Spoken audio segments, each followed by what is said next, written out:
வணக்கங்க. இன்றைக்கி பிரண்டை சட்னி எப்படி அரைக்கிறதுன்னு பார்க்கலாங்க. அதுக்கு உங்கள் வீட்டு மாடி தோட்டத்தில் போய் கொஞ்சம் நான் பிரண்டை பறிச்சிட்டு வந்துடுறேன். பிரண்டை உடம்புக்கு ரொம்ப நல்லதுங்க. எலும்புக்கெல்லாம் நல்லா வலு சேர்க்குன்னு சொல்லுவாங்க. நல்லா பசியை தூண்டணும், பசிக்காமல் இருக்கிறவங்களுக்கு நல்லா பசியாகுன்னு சொல்லுவாங்க. அதனால் பிரண்டை இன்றைக்கி நான் இந்த அளவுக்கு தான் கிடச்சிது பிரண்டை.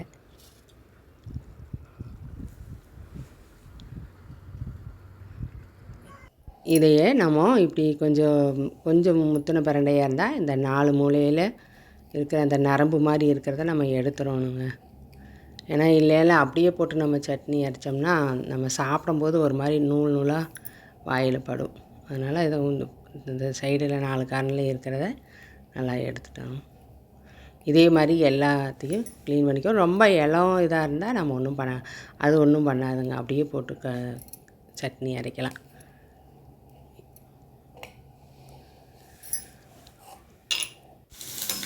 நம்ம வடச்சட்டியில் எண்ணெய் விட்டு ஃபஸ்ட்டு அந்த பிரண்டையை போட்டு நல்லா பொன்னிறமாக மாறுற வரைக்கும், அந்த பச்சை இதெல்லாம் போகிற வரைக்கும் நம்ம வதக்கி விட்டு அப்புறம் அதை எடுத்து தனியாக வேறு பாத்திரத்தில் மாற்றி வச்சுட்டு திருப்பி அதே எண்ணெயில் 1 ஸ்பூன் கடலைப்பருப்பு, கொஞ்சம் உளுந்தம்பருப்பு, வெள்ளை உளுந்து இது வேணாலும் போட்டுக்கலாங்க, 4 பல் பூண்டு,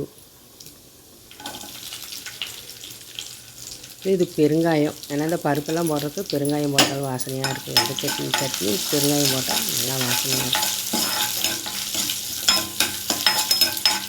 இது நல்லா மொறுமொறுப்பாக வர வரைக்கும் வறுத்துட்டு அதுக்கப்புறம் கொஞ்சம் சின்ன வெங்காயம் போட்டுக்கலாங்க. சின்ன வெங்காயம் போட்டால் நம்ம கொஞ்சம் சட்னி அதிகமாக உடம்புக்கு சின்ன வெங்காயம் நல்லா இருக்கும். இது இல்லாமையும் சட்னி அரைக்கலாம், ஆனால் அது ரொம்ப கம்மியாகும். நான் இந்த முறைப்படி தான் அரைக்கிறேன்.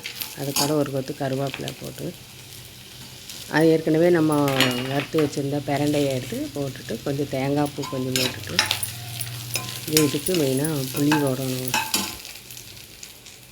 புளி தேவையான அளவு உப்பெல்லாம் போட்டு அரைச்சிக்கலாம்.